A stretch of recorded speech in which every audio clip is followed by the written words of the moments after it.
Anybody who wants to comment or ask a question, can we please raise our virtual hands?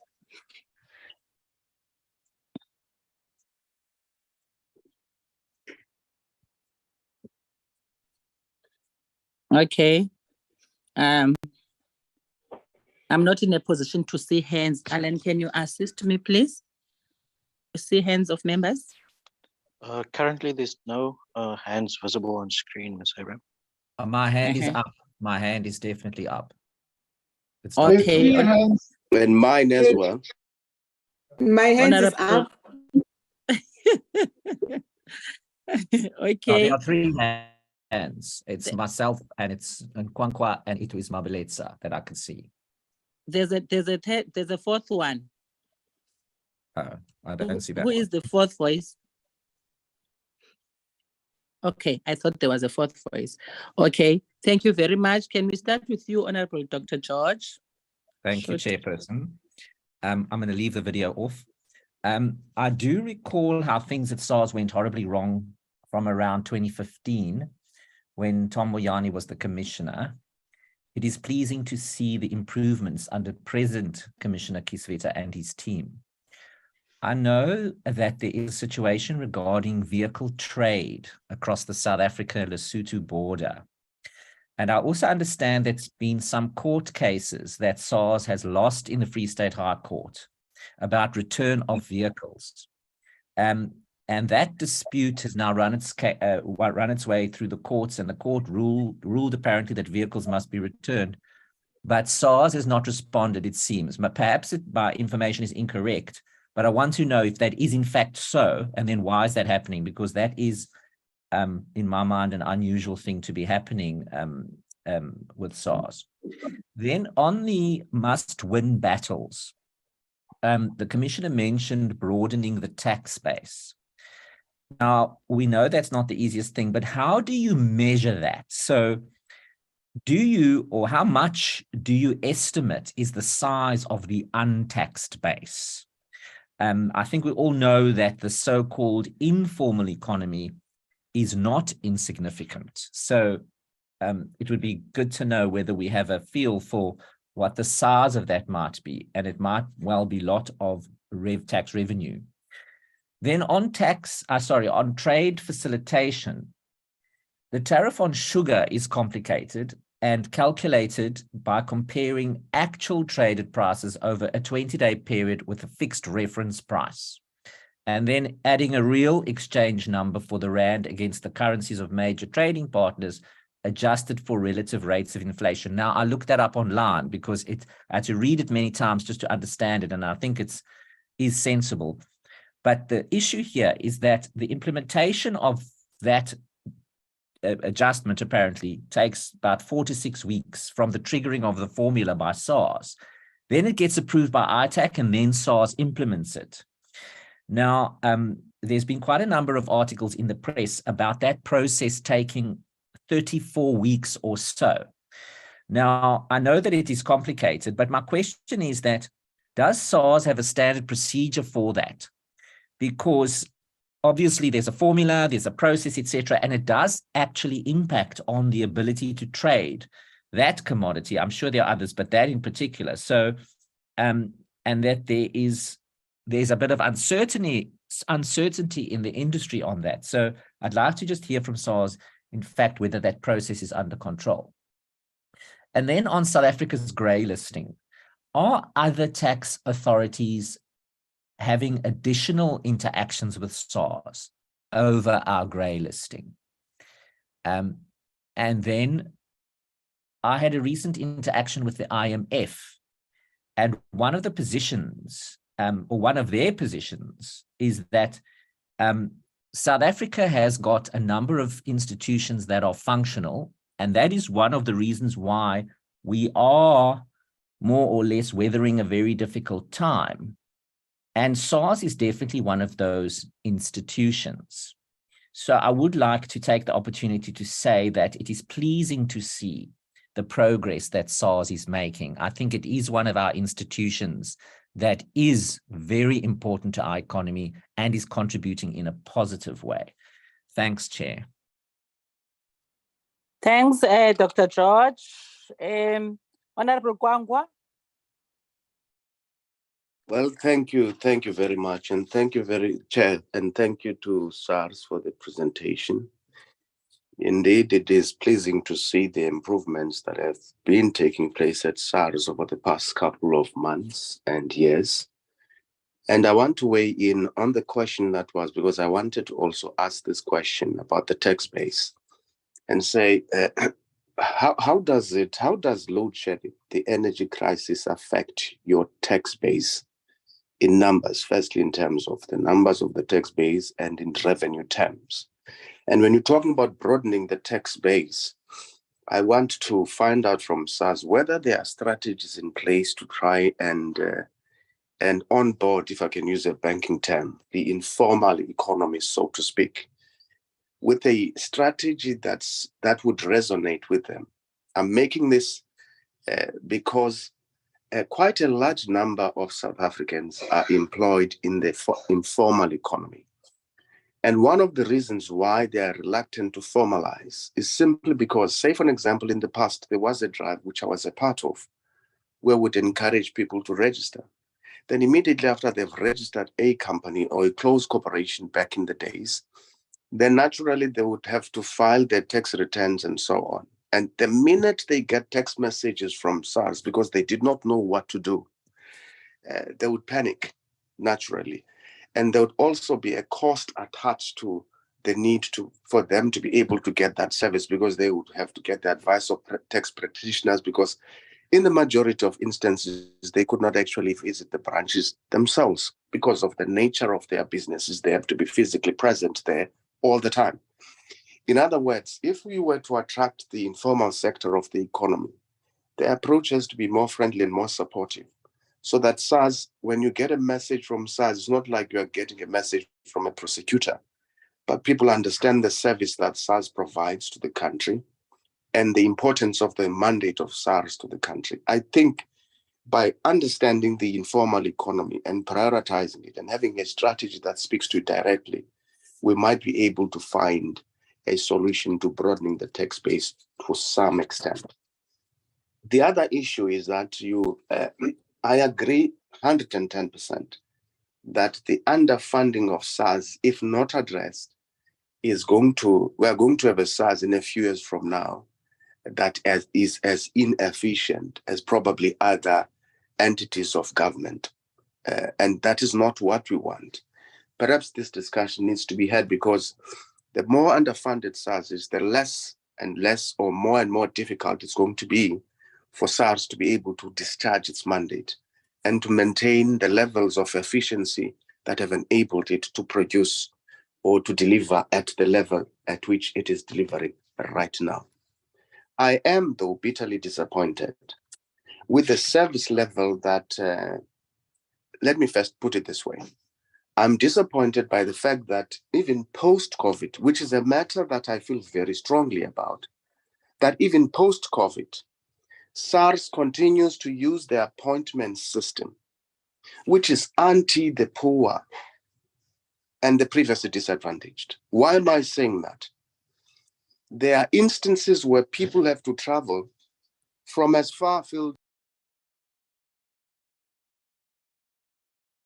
There are instances, I know of many instances, where people, senior citizens, have taken taxis from Alice in the Eastern Cape to East London just to get a tax clearance, only for them to be told that you must make an appointment using your cell phone. You can't just walk into a SARS branch.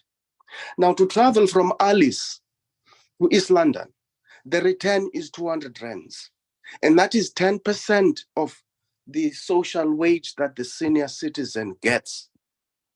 But now the problem is they are turned away. You are told that you must use your cell phone to make an appointment. How many senior citizens and people who are semi and illiterate know how to use mobile phones? On Wednesday last week, Commissioner, I was at SARS here in Cape Town. I had to stand outside. Outside there were people who came for tax clearances, wanted to register, and they were turned away. I had to yell at people in order for them to get attended to. But guess what was happening? They were told by staff members. It's people, it's ordinary people. Another one came from Port Elizabeth. Others were coming from Kailicha, all being turned away because they want tax clearances. And guess what was happening? I was told, they were standing there, they were told, no, get someone who has a smartphone so that that person can download your tax clearance. Is that not a breach of confidentiality when it comes to an individual's tax information? Because of the refusal of the staff members to help people there who were there queuing. Others were coming from Port Elizabeth. I ended up using my own cell phone. I had to use my cell phone to download people's tax clearances. I had to yell at people in order for SARS staff members to allow people to go into the branch so that they could actually get whatever it is that they required. There was one instance, I even had some of the names of the people I helped. We can't have a SARS that is elitist, because the way I have experienced it now over the past couple of months is that it actually caters for the needs of those who have access to technology, middle class, but not for the poor. There was one incident of a gentleman who came from Delft, Mr. Marlon Roman. He's a senior citizen. He did not know how to make an appointment using his mobile phone. He asks his son, say, do this thing, use the cell phone. The son makes an appointment, forwards him the SMS with all the reference numbers. Guess what? He was not helped because it did not come with the cell phone that he used for the appointment, even though all the information was contained in his cell phone. Now, imagine how much of an inconvenience this is for ordinary people who can't access SARS. And some of them are told to stand, those who come without appointments are told to keep a distance and stand far away from the main entrance, as if we're still complying with COVID regulations. I don't think that is the level of customer service that we want. And when I looked at the part where we're talking about some of the savings done in 2019, the service charter index and whatnot, then I asked myself the question, what was the sample of the service charter? Because if this has been the experience of our people, as I had them, and their frustrations when they were standing outside, then the service charter, the sample that was used did not cater for that voice. It most probably catered for the voice of the people who have access to online platforms, who can engage SARS using cell phones. But the other issue is the appointment system. The appointment system via the cell phone, even if you do it online, SARS would naturally give you a deadline. You must comply, you must do, which is natural and which is acceptable. But often the deadline, the appointment that you get on the online, or whether you do it telephonically, is usually a month or so after the deadline. And there were people who were complaining about that issue, saying, I thought at least your appointment system would communicate, would be linked with the fact that the minute I received correspondence, I made an appointment, but I couldn't meet your deadline because the appointment is after the deadline itself. And now it's those things from a customer service perspective that need to be addressed. Otherwise, then the experience of ordinary South Africans especially is extremely terrible when they actually interact with the branch. Most of the people, I was chased away myself, even though I was helping people. It is unheard of that our people are blocked from being able to access a state institution that is supposed to provide them with a service. It is wrong, Commissioner, that you can have a situation where, like in Cape Town, there was no one inside the branch. There was one person, but those people could not be allowed in, and SARS was closing at 3:30. This gentleman, the senior citizen from Delft, was turned away. The other one from Port Elizabeth, I had to fight for him, and it was very cold when I was. So it's that the service has to be tailor-made for our people. It has to be differentiated. I accept that some of the services that people might require might be a bit more complex, and therefore an appointment system may be used. I agree, but I think maybe SARS should learn from what banks do, where you have self-service terminals outside, assisted by, say, for example, a sales official. So where most of the services that people require, such as tax registrations, tax clearance certificates, in the majority of instances, that's what our people require. And there'll be one or two inquiries, that you have a self-service portal outside where you have an official who can help people to make sure that queues run faster so that there are no delays. But it's incredibly frustrating. I think the senior citizens I'm talking about from Alice had to go to East London 3 times. That's 600 rands per person just to get a tax clearance before they were helped. It can't happen in that sense. So we need to say, post-COVID, when we're saying we're building a smart and modern SARS, what do we mean? It's good that we modernize SARS, but we must not leave the rest of the population, especially, behind. I want to also agree that that when it comes to the public confidence, there is a level of increase in the trust that people have in the South African Revenue Service. However, there's still improvement, in my view, from where I'm sitting, that people should not panic when they receive a message from SARS. They should not see SARS as a prosecuting authority. They should know that the minute they receive whatever communication from SARS, if they react almost immediately, they are able to be helped. Your call centers, I had to hold for 90 minutes. And every time you are trying to explain, people terminate the call. You are transferred from pillar to post. 90 minutes is how long I had to hold in order for me to be attended to on a simple query that could have been solved. But people transfer you pillar to post for 90 minutes. Now imagine a person, and a South African, who does not have the privilege I have because of the support that Parliament provides us, having to contact SARS. And the call is terminated even before you finish the conversation. It cannot work for our people. So in the modernization, the delivery channel, there needs to be direct interventions to make sure that the delivery channel is responsive to the needs of our people, and that the service level that our people get from SARS is exactly what they are supposed to get. Thank you. Thank you, Honorable Kwankwa. I was wondering why you joined today. You are so scarce, but I'm happy that you joined. Thank you so much for your contribution. Honorable Mabilet. Thank you, Chair.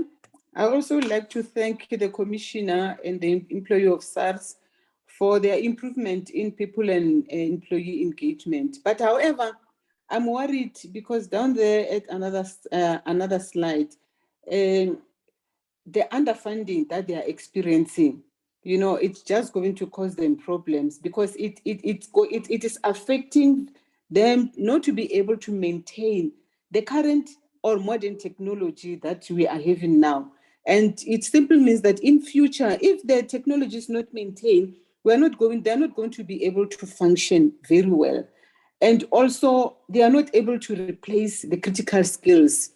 And on the critical skills, I also have seen that you have lost 515 employees. Is too much.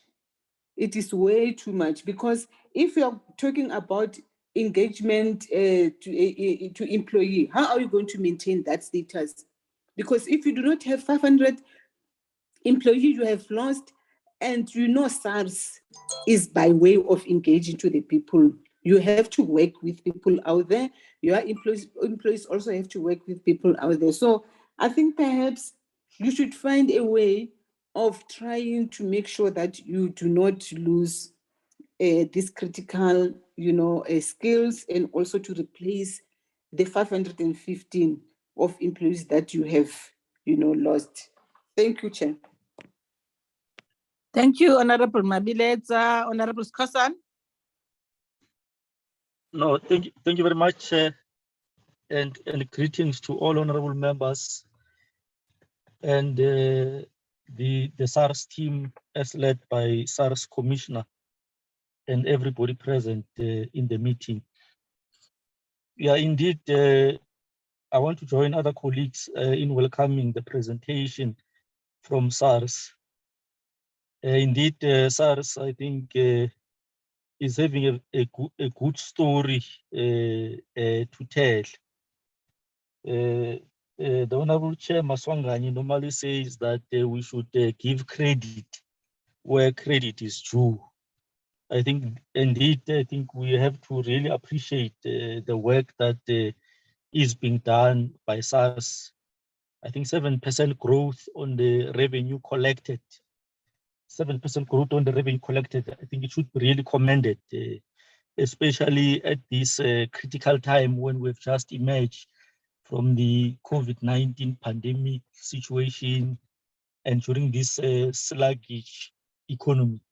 We really commend SARS on that.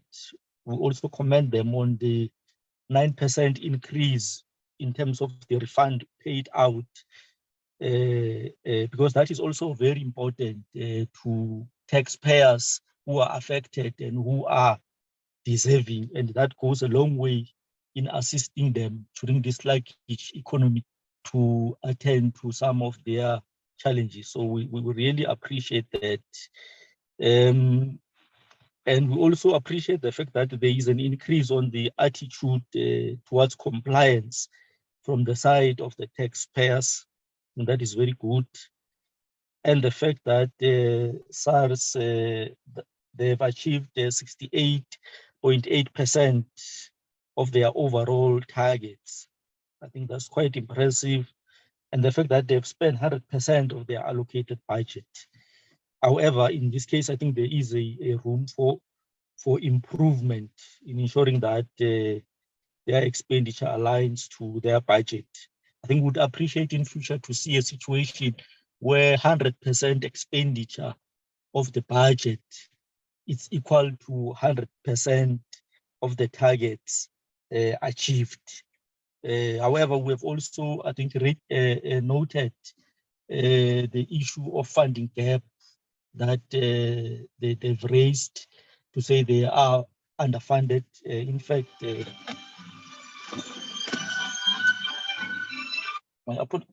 argue that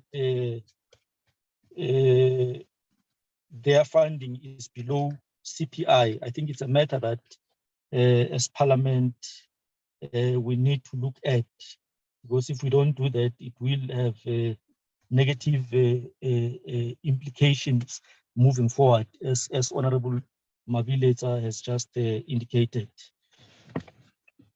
And also welcome the fact that they've received an unqualified audit opinion with no material findings on fruitless and wasteful expenditure, and also on irregular expenditure.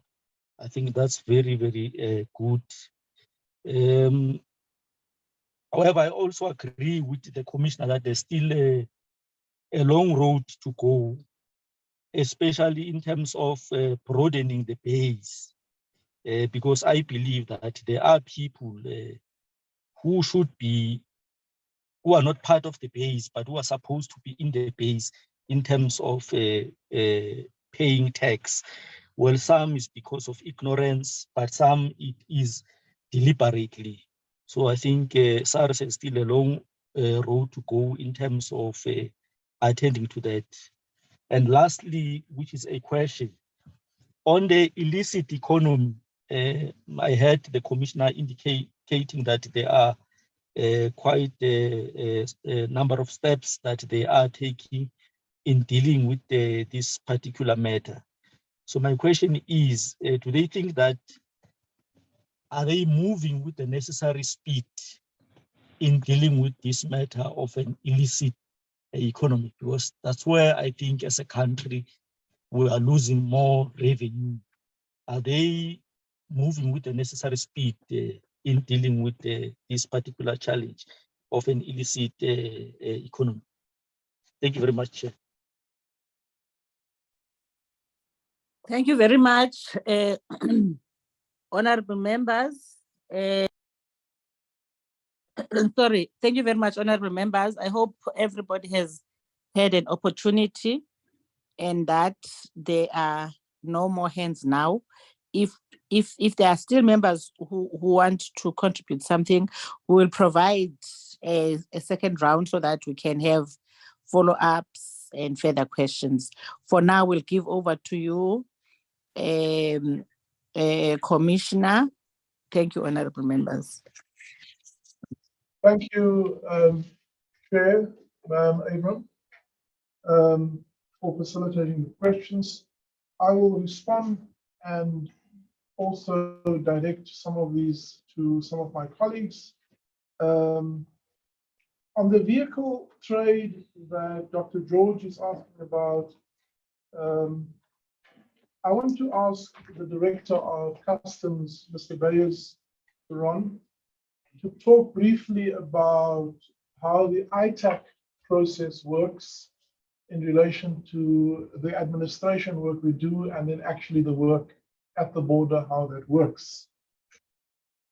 In reference to a specific matter that Dr. George raises, though, the matter has been to court. SARS has fully complied with the court finding, and that's a matter of public record.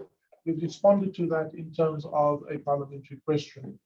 We're happy to follow up that if there's any further questions on that matter outside of this meeting. But let me hand over in a moment to Bayes to come back to that. Let me just run through some of the other things to give my colleagues time to gather their own thoughts also. On the tax broadening, which was raised also by Honorable Kwankwa, I think on the first matter, it is a moving target, because every time a new job is created, the tax base changes. Every time a job is lost through retrenchment, the tax base changes. Every time someone moves into South Africa, whether they are an entity or an individual, the tax base is affected. Every time people expatriate, the tax base is affected. Our biggest concern, those are those who try to stay below the radar, who engage in economic activity but do not register. And we also have what we call ghost registrations, where people register employees purely to defraud the fiscus. So I really would like to say to the committee, this is an inordinately challenging issue, because effectively, for me to give you the assurance that our tax base is 100% complete, we would have to be connected to every economic activity in South Africa. At the moment, the limited capacity we have is as follows. Firstly, we do our own harvesting of data from domestic sources. We have access to the properties register, to the vehicle register, to deeds registers, and then we compare that with our tax register to see whether everyone who has an economic activity or who is economically active is registered.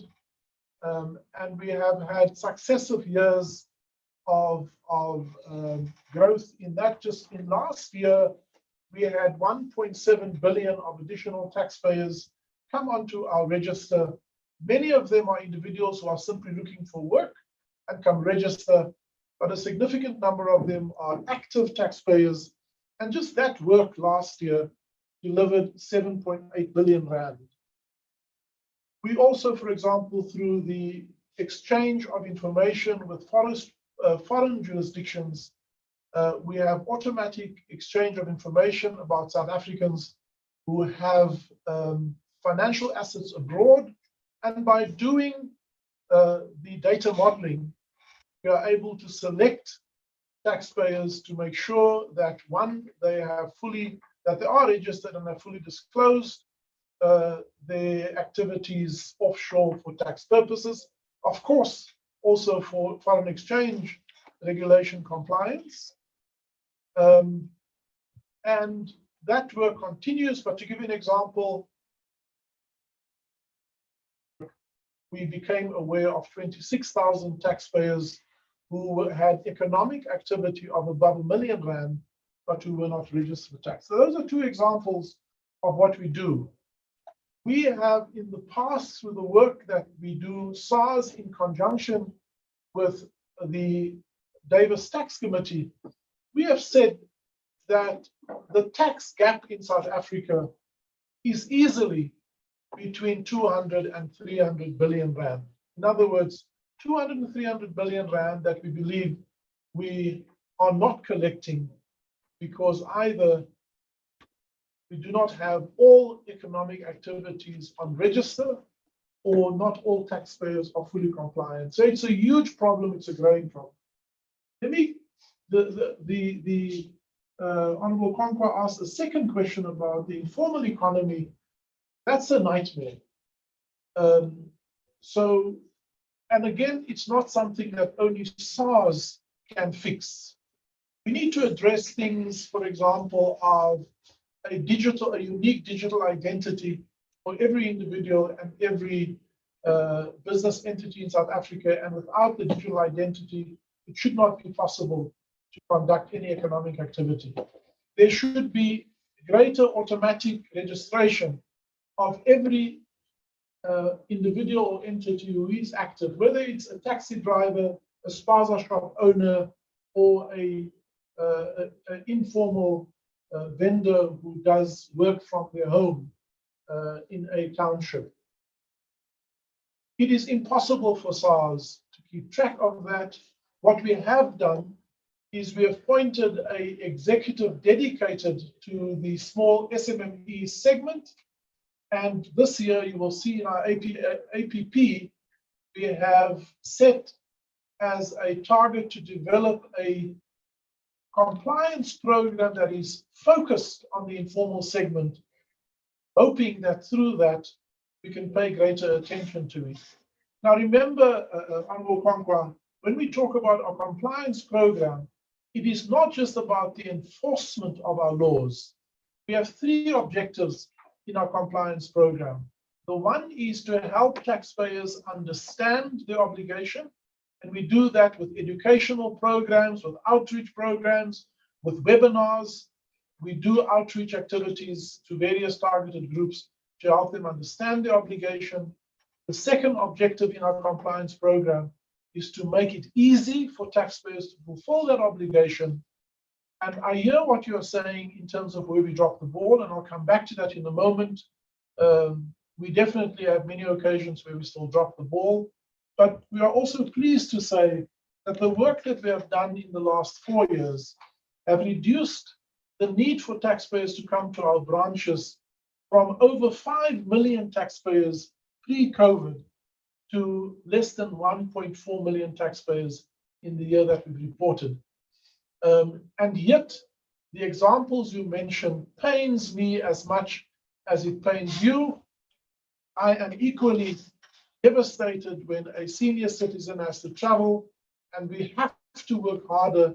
Currently, our footprint is constrained. I'll give you an example. I visited our branch in Worcester 2 months ago, and some of the taxpayers were there were exactly as you say, pensioners, retired people who have been notified by us that they have outstanding penalties that they must pay. Some of them came from as far as the West Coast in Saldanha Bay to come there. We don't have an office in Saldanha Bay, for example. So it's a vexing problem for me. I cannot sit here and give you a glib answer except to give you the commitment that every single one of these issues is vexing. I also go and stand in the queues. I talk to taxpayers to try and understand that. I think we have made significant progress, but I agree with you, we still have a long way to go.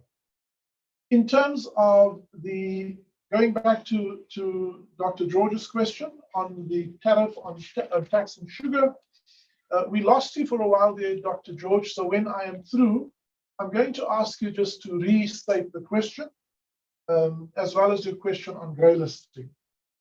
In a moment, I'm going to ask my colleague, Mr. Makubo Johnson, to talk to you about the impact of load shedding. Honorable Kwankwa, the appointment system is working. It is the flip side of the coin you raise is the indignity of long queues when people come to our offices unannounced. And especially during the filing season, which is in South Africa, typically during the winter months. And by giving people the opportunity to have an appointment, we minimize the length of time they have to stand in the queues.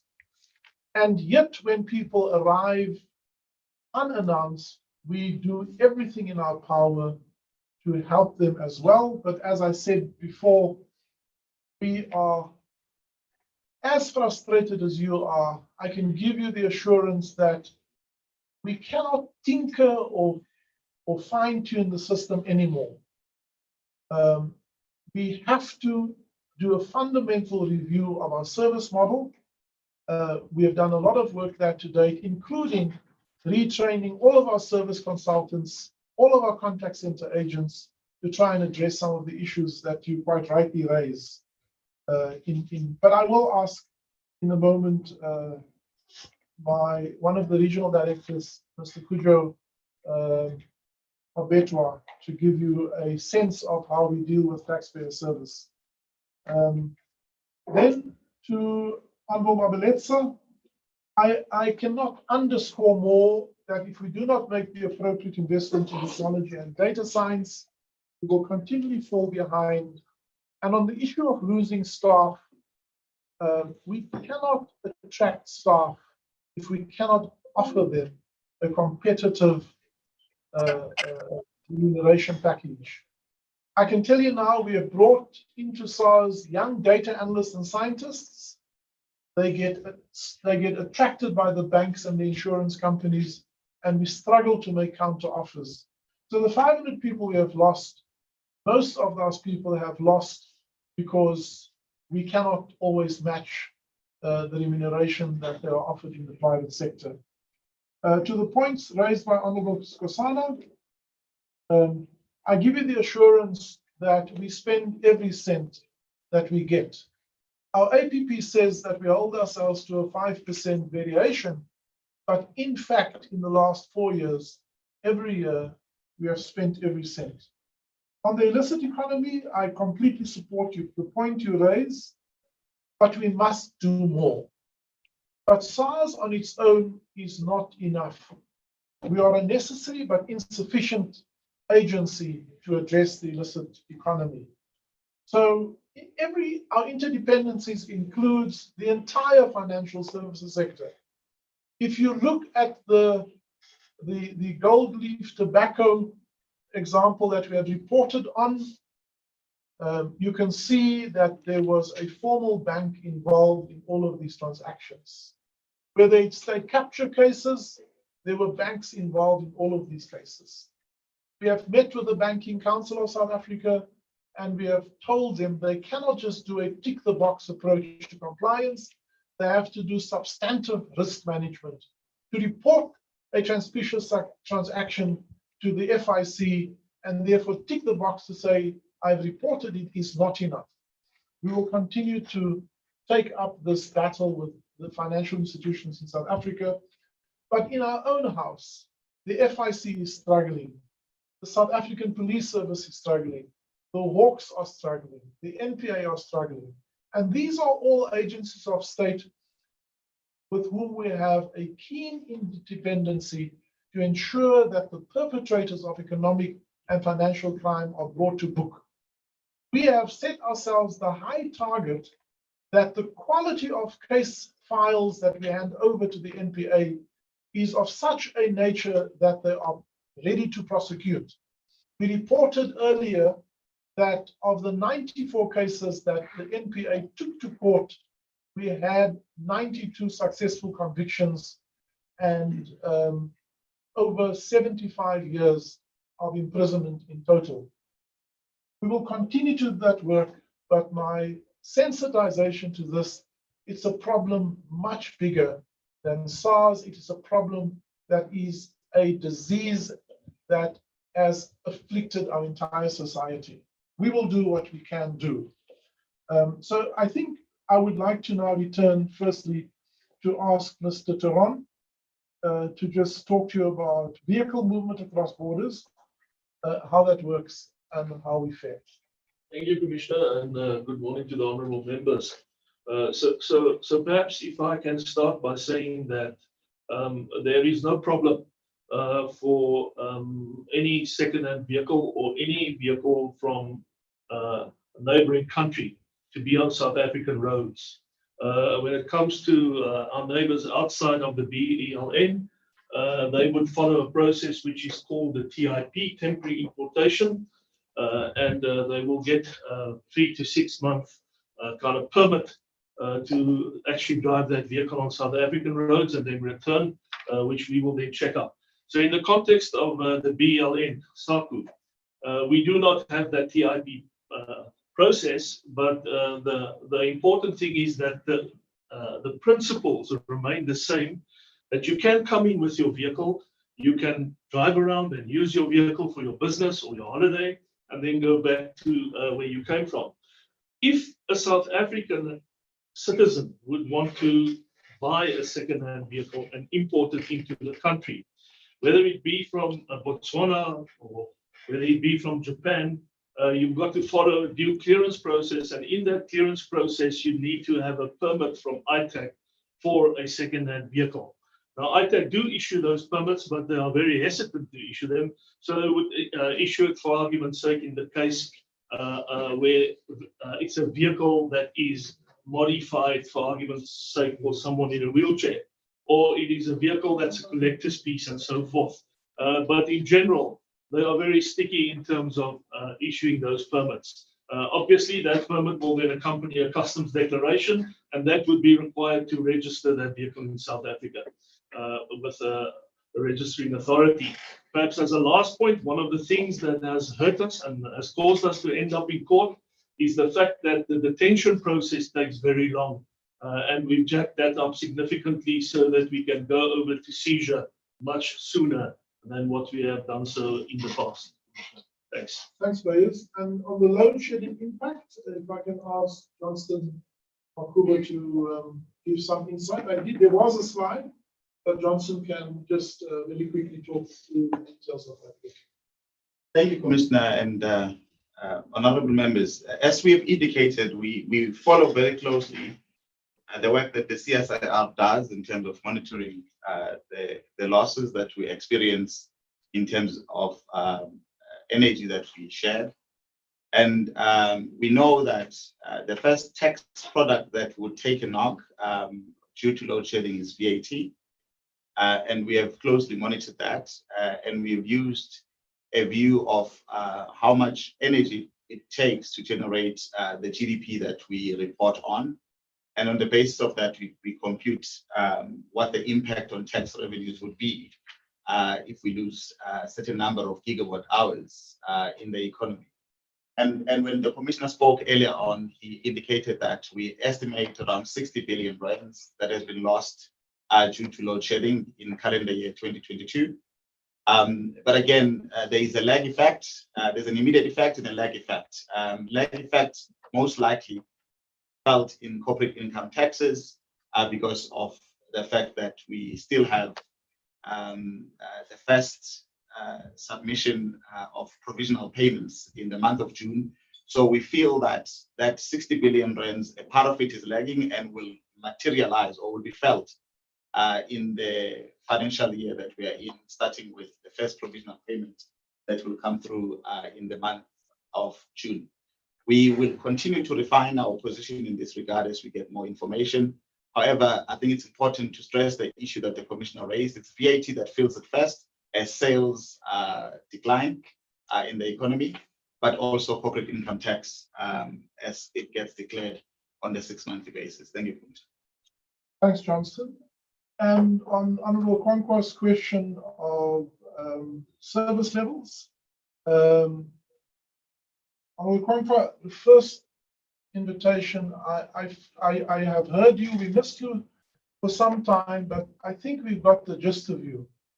I think I would really appreciate a one-on-one with you, because I have a sense you're on the ground and you can give us some very valuable feedback. So I will work with your office. I really would appreciate the opportunity to sit down with you and see our service through your eyes. That would be very helpful. But let me hand over to the man who chairs the Taxpayer Engagement Cluster and who's also one of the regional directors, to share with you our approach to taxpayer service. Mr. Kujo Mabetwa. Thank you, Commissioner. Thank you. Morning, honorable members. Honorable Nkwankwa, thank you very much for the question or the inputs that you have made. I think we can see that you're very passionate about service, and we are equally passionate about service as well, if not more. So thank you very much for that. We also believe that one taxpayer that is unhappy is one too many. So we take this very seriously. So Commissioner, indeed, it would be good to sit down with Honorable Ngwankwa to get the details that he has referred to.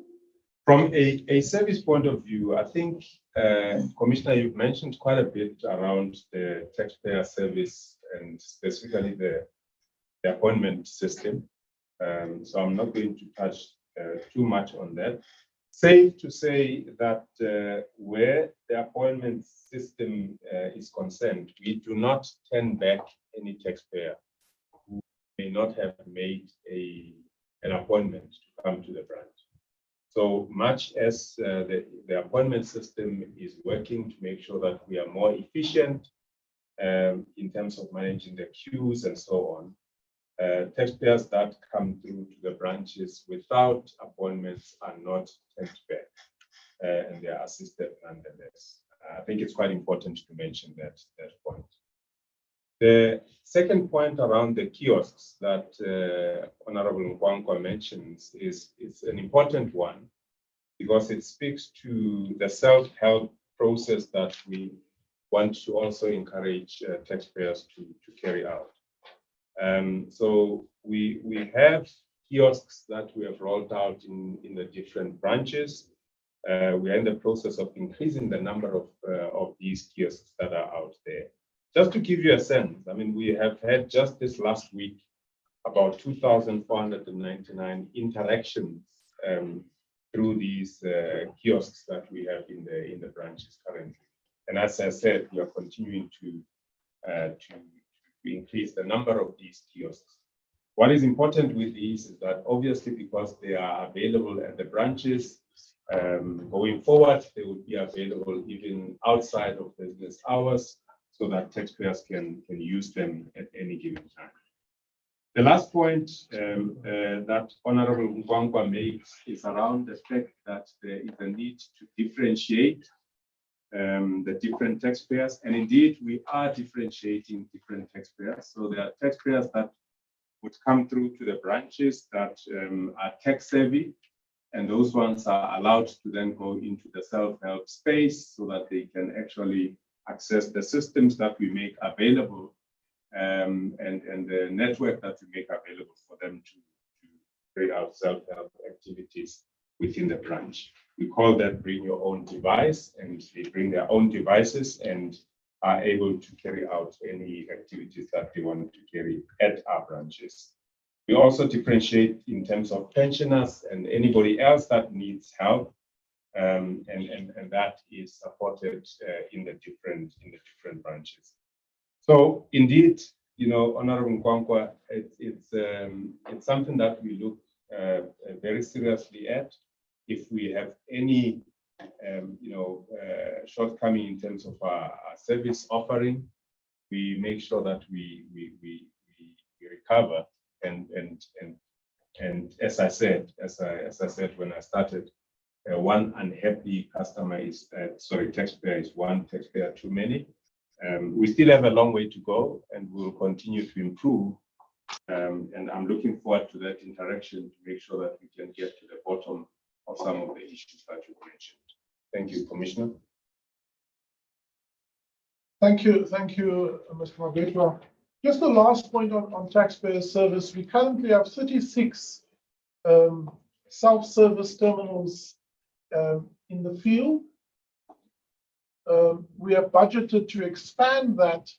Our aim over the next 12 to 18 months is to have up to 200 self-service in the field. We also have what we call mobile tax units.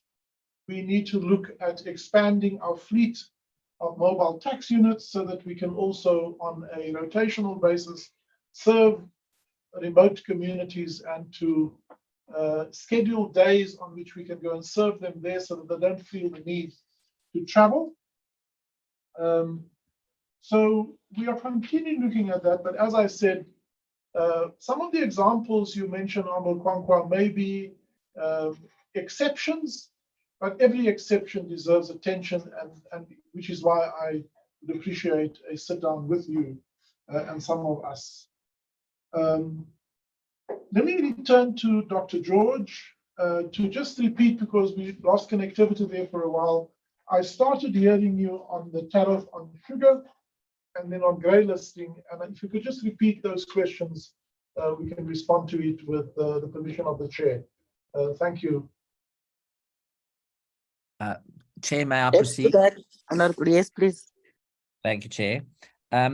Yes, on the trade facilitation, the tariff on sugar is complex and calculated, and I read it several times to just try and wrap my own head around it. But anyway, it's calculated by comparing the actual traded price over a 20-day period with a fixed reference price and adding in a real exchange number for the rand against the currencies of major trading partners, adjusted for relative rates of inflation. So that is quite clear. But I've been reading in the newspaper around the implementation of the tariff. Now, apparently this implementation takes about 4 to 6 weeks from the triggering of the formula that is implemented by SARS. Then ITAC approves it, and then SARS implements it. Now, my understanding is that this process is taking, according to the news articles, up to 34 weeks. Now, my question is, does SARS have a standard procedure for this process and monitor its implementation so that there is certainty in the industry, because it seems to be causing quite a lot of consternation? So I'd just like to know, what that process is, and is it working effectively? And if it's taking so long, then why? And then on the grey listing, we obviously got grey listed recently, as we all know. I wanted to know whether other tax authorities are having additional interactions with SARS after our grey listing. Thanks. Thank you. With the permission of the chair, Thanks.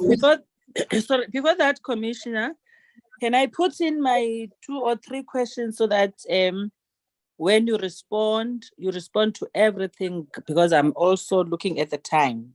Is that fine with you? That's perfect, Honorable Ivan. Okay, thank you so much.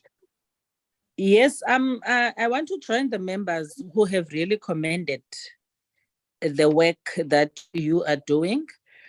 And I really appreciate your responses towards, especially Honorable Kwankwa's questions, which are quite practical challenges that the ordinary people are facing on the ground.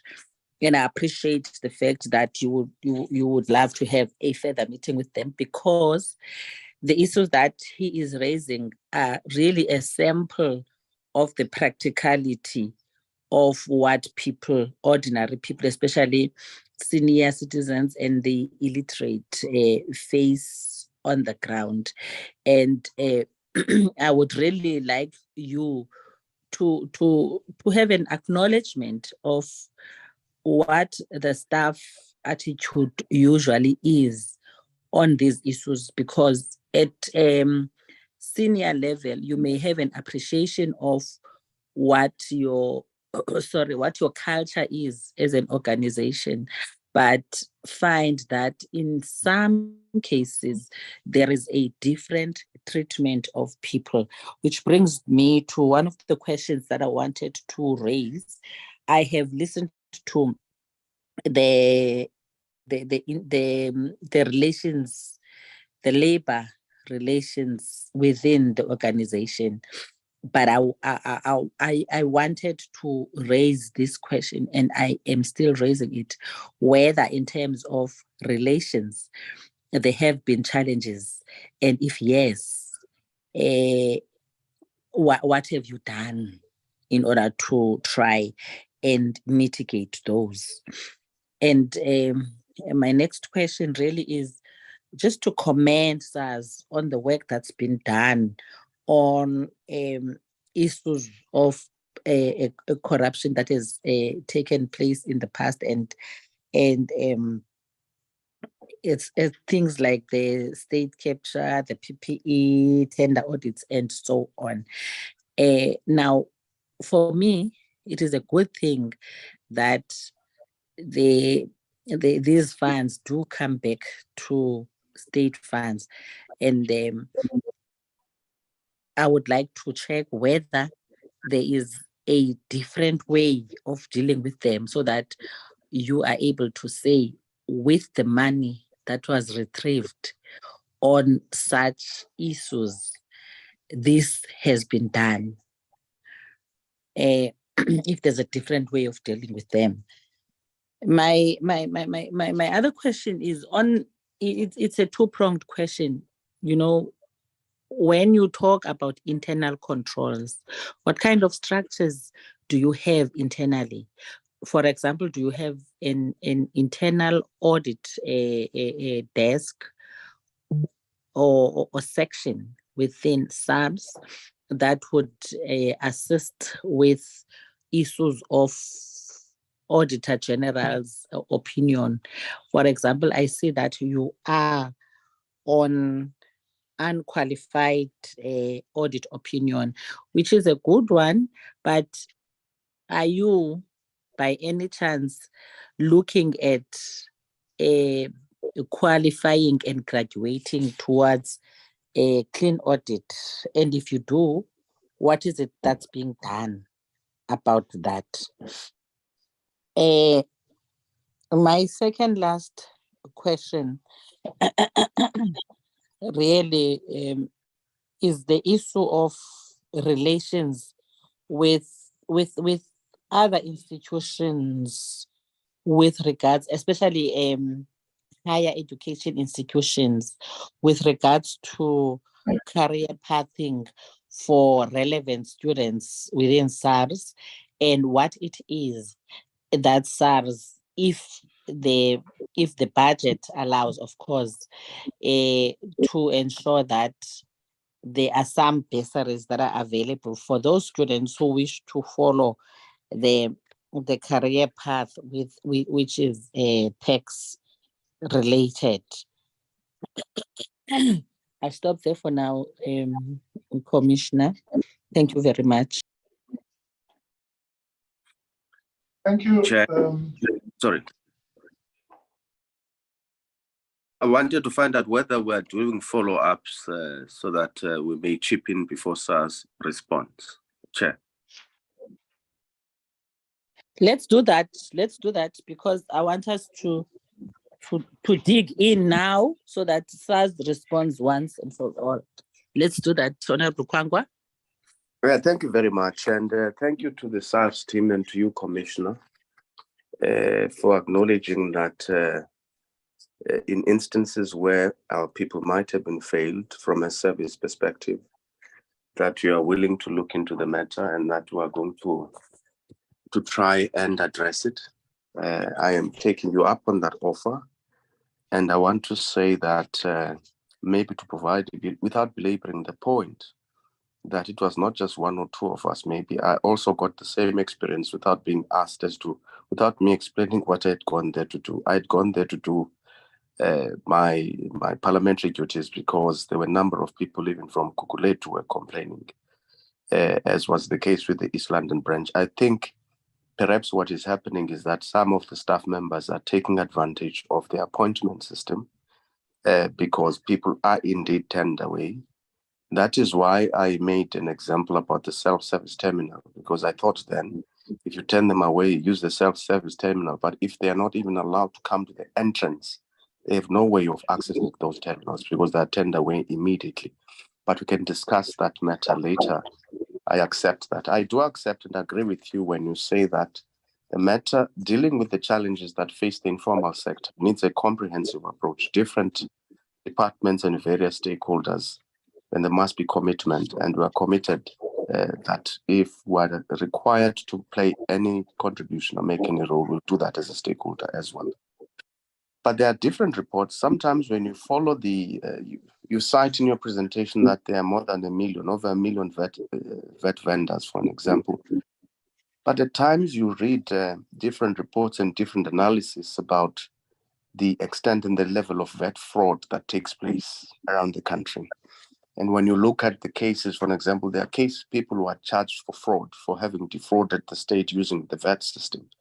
Is there an indication of is there a credible document that can show us as to what the trends are and to what extent we are able to deal with this problem, rather than having to rely on external sources, because you deal with these matters almost on a daily basis, so that we can be able to know whether we're winning or losing the battle against this very important question of VAT fraud.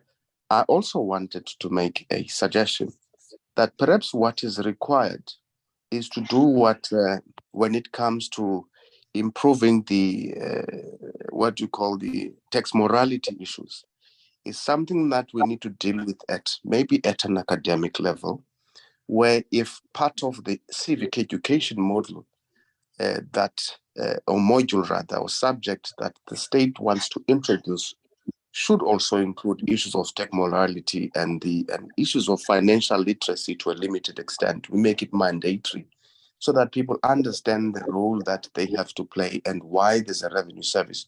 So that it's not the prerogative of the few who've done finance or pursued a career path that has to do with this particular and very important subject. I want to encourage and support you, Commissioner, on this mobile, what do you call them again? Mobile what? Tax what? Mobile tax units. Mobile tax units, yeah. I want to encourage them because I think they would address this challenge where people have to travel long distances in order to access these services. And there needs to be consistency and predictability so that when we as politicians do constituency work, we're able to communicate to our people about them. Because my frustration, as you had, is that most of South African provinces are rural provinces of a rural nature. And without enough support and SARS as an institution reaching out to them, they might not be able to access the services or even do what is expected of them, say as taxpayer, potential taxpayer, or even as taxpayers. So I agree. Thank you very much. Thanks, Honorable Kwankwa. Over to you, Commissioner, and your team. Thank you, Madam Chair.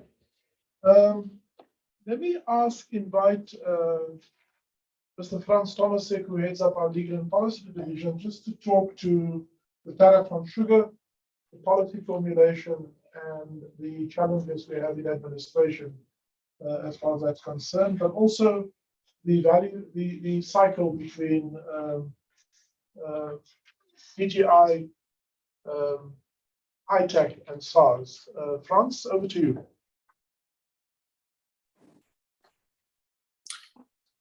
Thank you, Chair, and good morning to the Honourable Chair and members. Thanks for that. So there's quite an extensive process that's required for an adjustment to the sugar tariff. It starts with ITAC, who in consultation with the South African Sugar Association determine whether the factors have been triggered. That then leads them to send a submission to the Minister of Trade, Industry and Competition, who considers it and then forwards that submission to the Minister of Finance.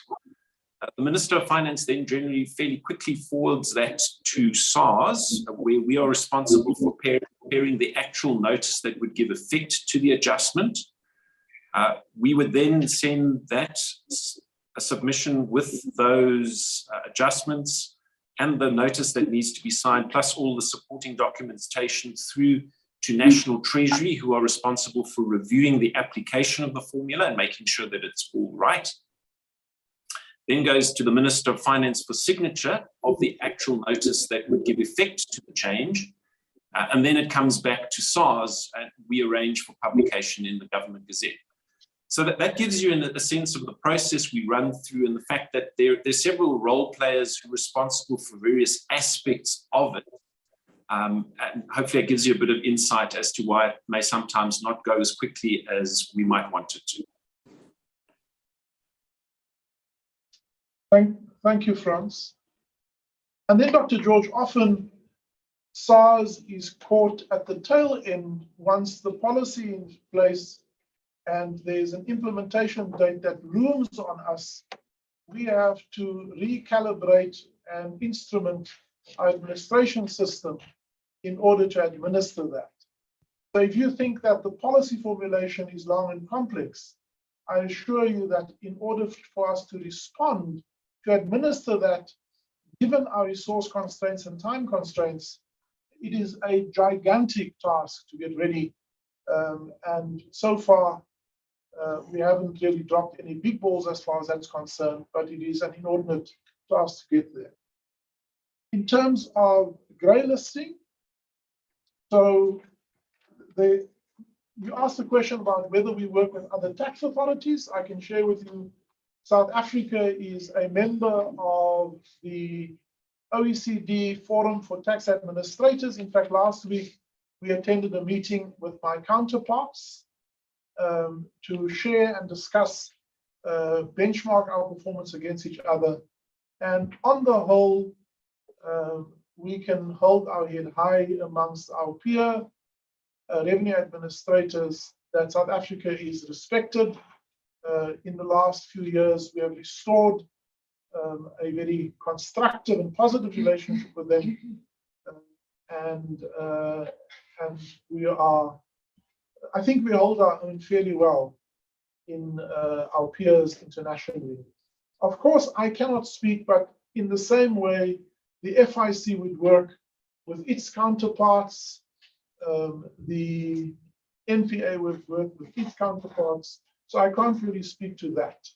What I can speak to is the South African Revenue Services and our relation to our own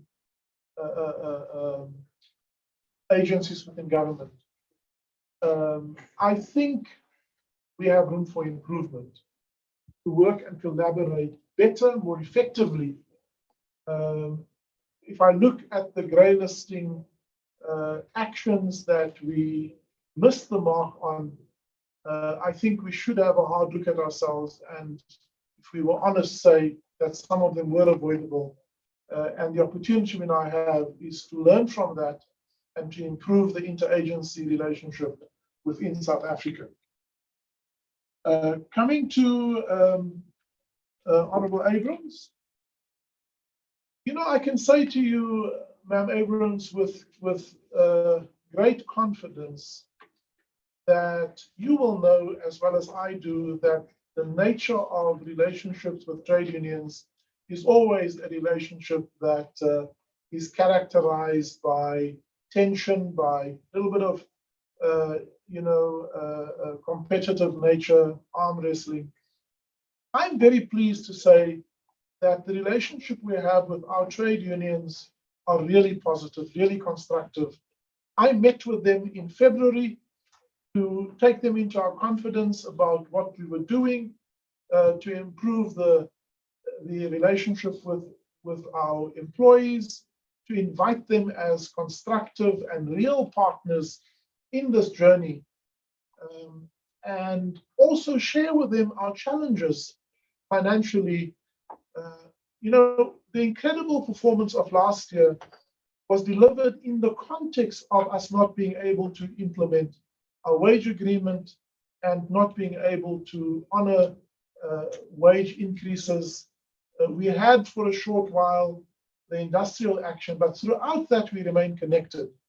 I met with them again Monday morning because we are now entering the round of negotiation, take them into our confidence around our financial framework, and I remain confident that the investment, our two trade unions is the Public Servants Association, the PSA, and the HAU, and I am really encouraged that we have over the last few years built a real partnership with them and not just one where we're trying to outsmart each other. I accept that the leadership of organized labor is an important stakeholder to contribute towards our well-being and success.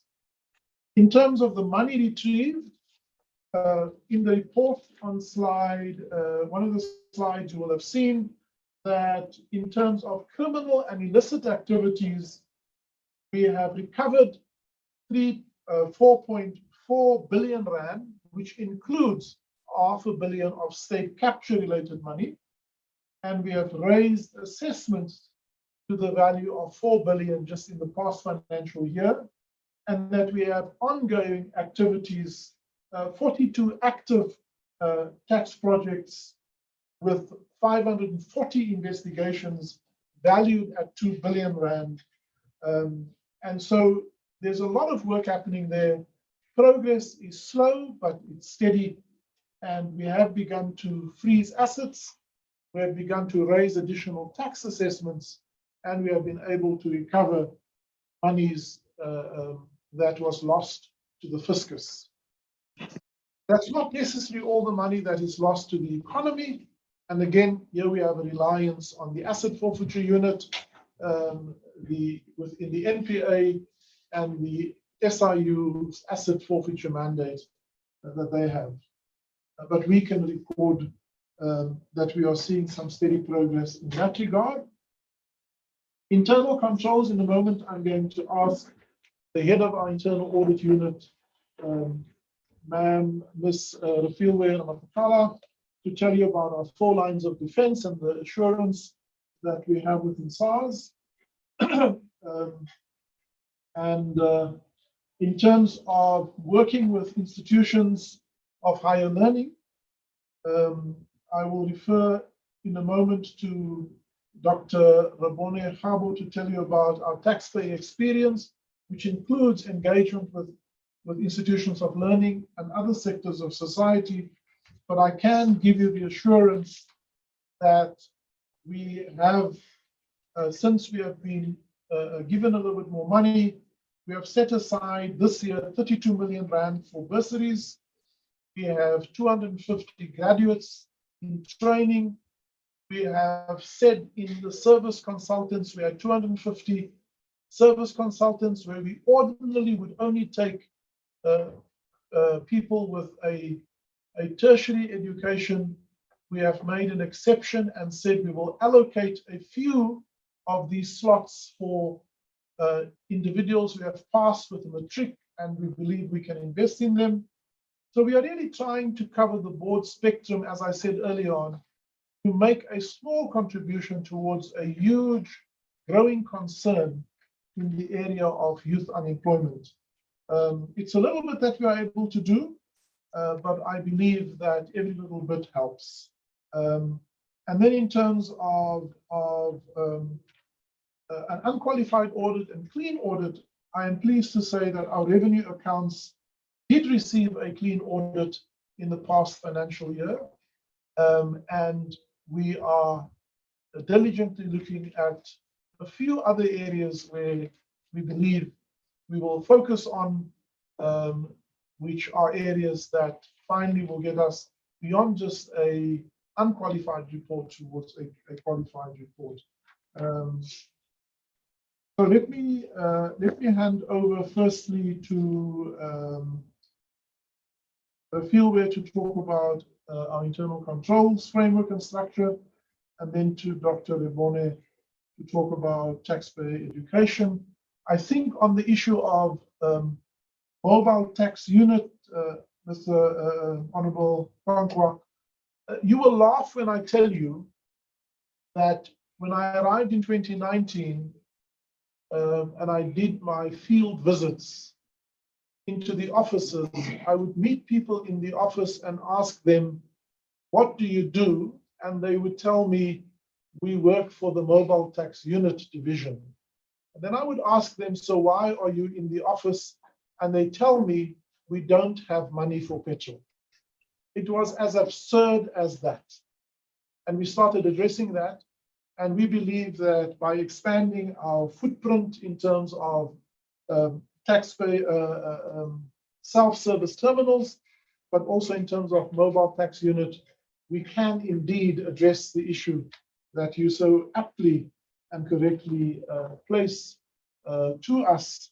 And we have to acknowledge that we still drop the service ball too often, and that we have to work harder to address those issues, which is why my invitation stands. On the issue of VAT fraud, I can assure you that using data science, data analytics, machine learning algorithms, and AI, we have successfully given attempts at VAT fraud a significant dent. You will recall in my presentation, I spoke about over 80 billion of impermissible or fraudulent outflow. So the most significant component of that is, in fact, preventing VAT fraud. What I commit to do is to provide the committee with a more comprehensive report on how we experience the phenomena of VAT fraud, as well as what we are doing to address and mitigate that so that the risk to the fiscus is minimized. And we can discuss at any point in the future the report after we have submitted it. So let me now hand over to Rafil. Thank you, Commissioner.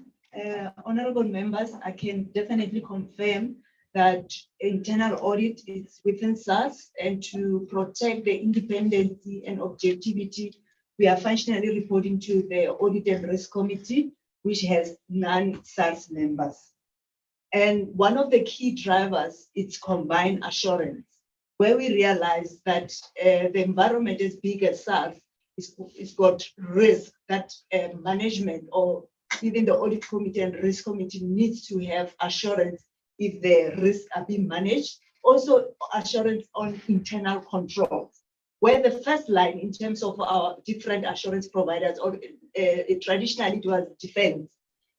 We've got first line, where management are responsible to put in internal controls, and they're responsible to manage the risk. Where we've got second line, where they are responsible to monitor and ensure that indeed the internal controls are being adequate and effective. And with that, we've got third line, which is internal audit, where we are wearing a head of independency, also ensuring that the monitoring is done, also ensuring that the first line, which is management, are really implementing adequate and effective internal controls. And we've got also the fourth line, which is Auditor General, where they're also wearing an independent and outside SARS, they're also looking at the internal control in terms of the adequacy and the effectiveness.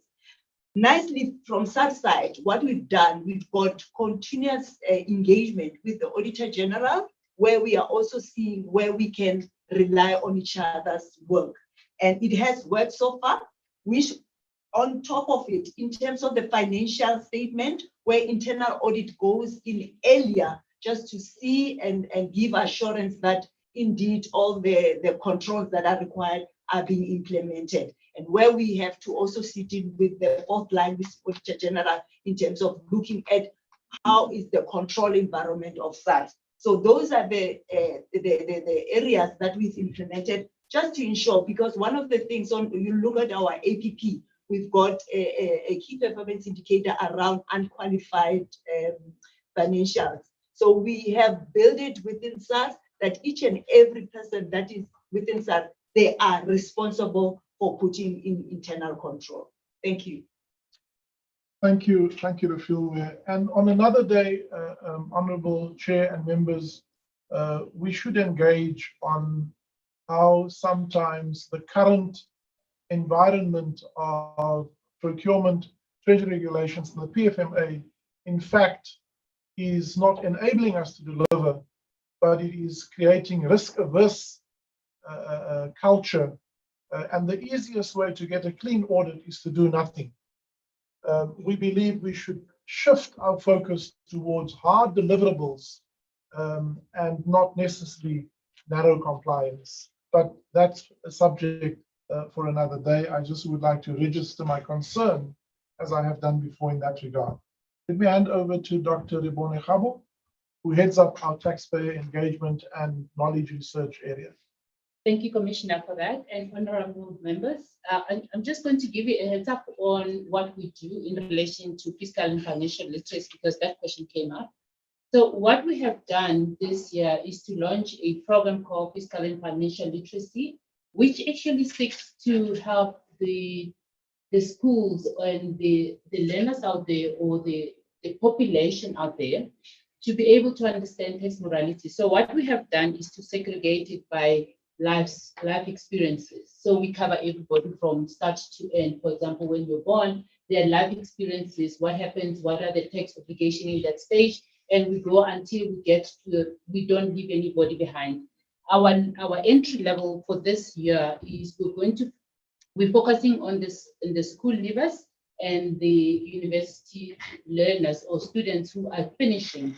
And this is because they are going to start being workers, and we want to start with them early on. And tax morality is actually one of the themes of the program. We find it's important to start them there so that they can educate the others with that theme. And when we are done with that theme, what we do is we educate them on the process of SARS. For example, how do we register? And the value chain of SARS gets implemented there. The other important question you raised was in relation to helping people understand their financial literacy. So we have partnered with FSCA, which actually hosts a Money Smart Week annually, wherein we educate this same population group with the understanding of finance and fiscal issues, because those two go hand in hand. When you understand your financial decisions, you are able to understand your obligation from a tax perspective. So that is quite critical. We also collaborate with Department of Education with the relationship in relation to the curriculum development or input towards curriculum, because they're coming to the end of the cycle where the old curriculum was designed. So we want to start working with them on that. And with the Department of Education, we're also partnering with them on their program, wherein we are going to partner with them on their annual program for us to be able to get involved in what they do rather than us starting again. So that's a collaborative approach that we envisage. And we think that when we monitor the impact, we'll see the benefits from, for example, the SMME or the registration or tax broadening perspective. Commissioner, I'll stop there in relation to what we do. But I also want to say that we also have a specific webpage where we have a learner site and a teacher site, where the teachers can have access to text materials that they can use to teach, and the learner can also access the material where they can educate themselves, but in a more simplified way, so they make text interesting. So that's our approach. Thank you, Commissioner. Thank you, Rebone. Honourable Chair, I think that has dealt with most of the questions, but we are ready to answer any further clarification if it's required. I see we are 9 minutes to 12. So I would like to again just thank the committee members for the opportunity to engage. We find the engagement enriching, and we value the guidance and feedback that we get from you. We remain committed to serve South Africa and to be held accountable by the Parliament of South Africa. We would like to close by reconfirming the invitation that we have given to the Standing Committee on Finance, and as well as the Select Committee, to visit us in Pretoria, where we can take you into our command center and show you how we try and connect our nerve system throughout the country, to every port, to every office, down to every staff member, down to every case. So we will work with the chairman, Honorable Masangwani, to find a date that is convenient for most of us. I would personally like to be present at such a visit, but I will work with the chairman to achieve that. And in addition to that, welcome the engagement with Honorable Kwankwa when next I'm in Cape Town or when he is in Pretoria. Thank you very much, Madam Chair, Honorable Maswangini. Thank you for the opportunity.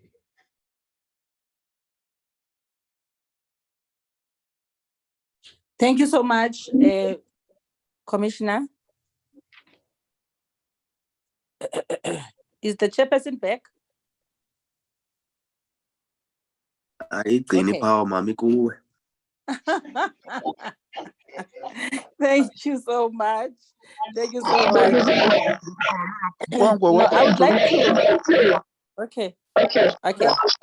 Can we mute our mics, please? Okay. Thank you very much. Thank you so much, Commissioner and your team. And thanks to the honorable members and the parliamentary team, as well as the team from National Treasury. You know, Commissioner, we want to, as the committee, I want to put my chairperson on the block to say that we would like to ask to support the interaction that you are going to be having with Honorable Kwankwa as a committee, so that we also benefit as a committee from your interactions, to a point where I think the officials that support this committee are listening right now, and I would like them to arrange, to go to a point of trying to arrange the interaction, so that if there are any costs that are attached to it, we are able to assist as the committee. And if possible, I'm not saying that we should try and occupy the space and try to steal the limelight from the honorable member. But if possible, we can maybe include one or two members in the process. But I would like us to take us to a point where indeed not only a few, but the majority of our citizens are able to enjoy the fruits of that interaction. Because for me, the practical things that have been raised, as I said previously, are just, sorry, a sample of what is happening to the majority of South Africans. So yes, we really support that, and we would love to expand it as well. And may I interject, Chair? Okay. And just say, long live the chair. I agree with our colleagues. Let's approach this as a collective, if we may, and get as much information from the different constituencies as we possibly can, in order to have a comprehensive discussion about service issues, that in a way trying to help SARS. Sure. Thank you. Sure. Thank you so much for that attitude, honorable member, that you are, yes, willing to work as a collective and enhance the work of the committee, because I think this week or next week is a period of constituency where we can also proactively have interactions with our SARS branches, so that we can be able to bring even more content to the interaction and make it a committee program. Thank you so much for that. Indeed, Commissioner, we are navigating an uneven economic recovery, and I think we are appreciating the role that you are playing, because organizations such as SARS really should be having a focus and prioritize issues of fighting crime and corruption. And we are really appreciative of the fact that you are in that space, and that is what we need to happen, so that the citizenry is also able to see, because the South African citizens are an enlightened society whereby people see where their money goes, and hence sometimes you would find them reluctant even to participate on issues of tax, because they see where the leakages are. And so when we have such institutions who carry the mandate of the state, and in this instance fight crime and corruption and bring back dividends, that means that you are headed in the right direction. And I think there are two areas where we really need to assist you. The first one is the issue of the increase in the baseline, where you have indicated that it is not always possible to pick up the additional money that is there. So as the committee, in our interaction with National Treasury, we need to be able to look for solutions as to what it is that can be done in order to have what you referred to as an automatic way of picking up new economic activities, whether they be of employment or whether they be of business.